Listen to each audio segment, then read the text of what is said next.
જય શ્રી કૃષ્ણ મિત્રો, કેમ છો તમે બધા?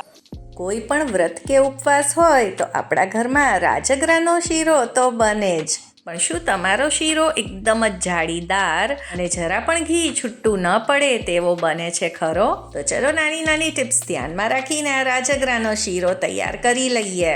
આજની આ રાજગરાના શીરાની રેસીપી તો એકદમ જ સિમ્પલ છે. જો તમે પહેલી વાર બનાવતા હશો ને તો પણ પરફેક્ટ જ બનશે, પણ જો તમે પરફેક્ટ માપ લીધું હશે તો અને આજની બધી ટિપ્સ ફોલો કરશો તો આજે આપણે 1 કપ રાજગરાથી શીરો તૈયાર કરવાના છીએ.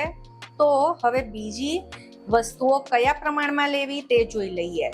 તો આ જો 1 કપ રાજગરો હોય તો તેની અડધી ખાંડ લેવાની છે અને તેનું જ અડધું ઘી લેવાનું છે. એટલે કે રાજગરાના પ્રમાણથી આ બંને વસ્તુઓ અડધી અડધી લેવાની છે. તો જેટલો રાજગરો લઈએ તેનાથી તેનું ડબલ પાણી જોઈશે. તો અહીંયા આપણે 2 વાટકી પાણી લેવાનું છે. તો સૌથી પહેલા આપણે રાજગરાને શેકીએ તેની પહેલા પાણી ગરમ કરવા મૂકી દેવાનું છે, કેમ કે રાજગરાના શીરામાં ગરમ પાણીનો જ ઉપયોગ કરવાનો છે. તો તમે કોઈ પણ પેન કે તપેલીમાં આ પાણી મૂકી શકો છો ગરમ કરવા માટે. ગેસ ઉપર મૂકી દઈએ. આ પાણી ગરમ થાય છે એની સાથે જ આપણે આમાં ખાંડ પણ ઉમેરી દઈશું, જેથી કરીને ખાંડ એકદમ સરસ રીતે આમાં ઓગળી જાય અને શીરામાં ખાંડના આખા કણ ના આવે. પાણીને આપણે ઉકાળવાનું છે અને તે ગરમ થાય ત્યાં સુધી આપણે લોટ શેકી લઈએ. જાડા તળિયાવાળી કડાઈ કાં તો પછી નોનસ્ટિક કડાઈ ગેસ ઉપર રાખી દઈશું અને એ જેવું ગરમ થાય તેવું તેમાં આપણે આ ઘી ઉમેરી દઈશું. હવે આ ઘી ગરમ થઈ જાય એટલે તેમાં આપણે આ લોટને ઉમેરી દઈશું અને આને આવી રીતે મિક્સ કરીશું. જેવો જ આપણે લોટ ઉમેરીએ ને તેવી રીતે લોટ બધું જ ઘી શોષી લેશે, બધું જ ઘી એબ્ઝોર્બ કરી લેશે અને લોટ તરત જ આ રીતના એકદમ જ કોરો થઈ જશે. હવે જે લોકો પહેલી વખત બનાવતા હોય આ શીરો તો એમને એમ થશે કે લોટ કોરો થઈ ગયો છે તો થોડુંક હું ઘી ઉપરથી ઉમેરી દઉં, બટ એવું નથી કરવાનું. જ્યારે આપણો શીરો તૈયાર થઈ જશે, સરસ રીતે શેકાઈ જશે, પછી ઘી છૂટું પડશે. હવે આ રાજગરાના લોટને આપણે તાવેથાની મદદથી આ રીતે કન્ટિન્યુઅસ ચલાવવાનું છે, મિક્સ કરતું જ રહેવાનું છે, જેથી કરીને આ બધો જ લોટ સરસ રીતે શેકાઈ જાય.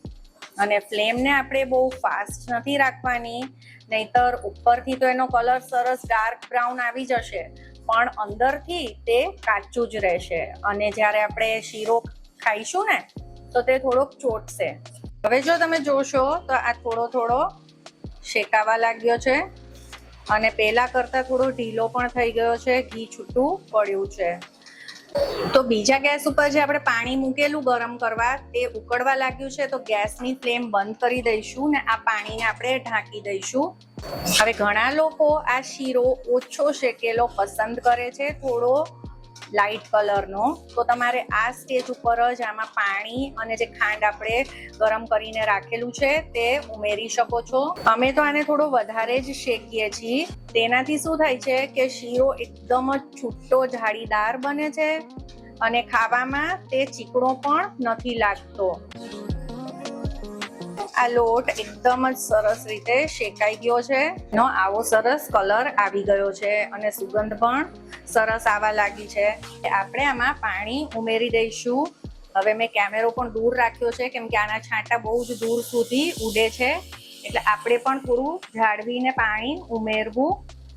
પહેલા થોડુંક પાણી આપણે ઉમેરીને આને પહેલા થોડુંક મિક્સ કરી દઈશું, જેથી કરીને આમાં લમ્પ્સ ન થઈ જાય. જુઓ એકદમ જ સરસ ડાર્ક કલર આવી ગયો ને, બધું જ પાણી એબ્ઝોર્બ થઈ ગયું છે. હવે આપણે જે બાકીનું પાણી છે તે પણ ઉમેરી દઈએ. હવે ગેસની ફ્લેમને આપણે પાછું થોડીક હાઈ કરી દઈશું. હવે આ થોડા થોડા લમ્પ્સ છે, ગાંઠા છે, તે આ રીતે આપણે મિક્સ કરતા જવાનું એટલે તે ઓગળતા જશે.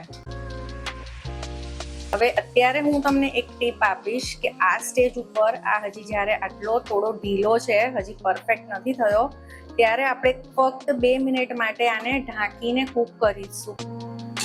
તો ગેસની ફ્લેમ લો છે એકદમ અને આપણે આને ઢાંકી દઈએ. તો બસ 1 થી 1.5 મિનિટ થઈ ગઈ છે, તો આપણે ઢાંકણું કાઢી લઈશું અને જુઓ આ કેવું જાળીદાર આવું ટેક્સચર આનું આવી ગયું છે અને પહેલા કરતા લોટ એકદમ જ સરસ રીતે ફૂલાઈ ગયો છે. તો આ બસ 1 કે 1.5 મિનિટ ઢાંકવાથી એકદમ જ સરસ આવો છૂટો શીરો બને છે. અને જો તમે જોશો તો સાઈડમાં જરા પણ એક્સ્ટ્રા ઘી નથી. નહીતર એવું બને જ નહીં કે તમે રાજગરાનો શીરો બનાવો અને ઘી છૂટું ન પડે. તો બસ હવે આપણે ગેસની ફ્લેમ બંધ કરી દઈશું. તો એકદમ જ પરફેક્ટ એવો રાજગરાનો શીરો તો તૈયાર છે. જો આજની આ રેસીપી તમને થોડીક પણ પસંદ આવી હોય તો તેને લાઈક કરજો, તમારા ફ્રેન્ડ્સ અને ફેમિલીમાં શેર અને ચાર્મિસ ગુજરાતી રસોઈને સબસ્ક્રાઈબ કરી દેજો. સૌને જય શ્રી કૃષ્ણ.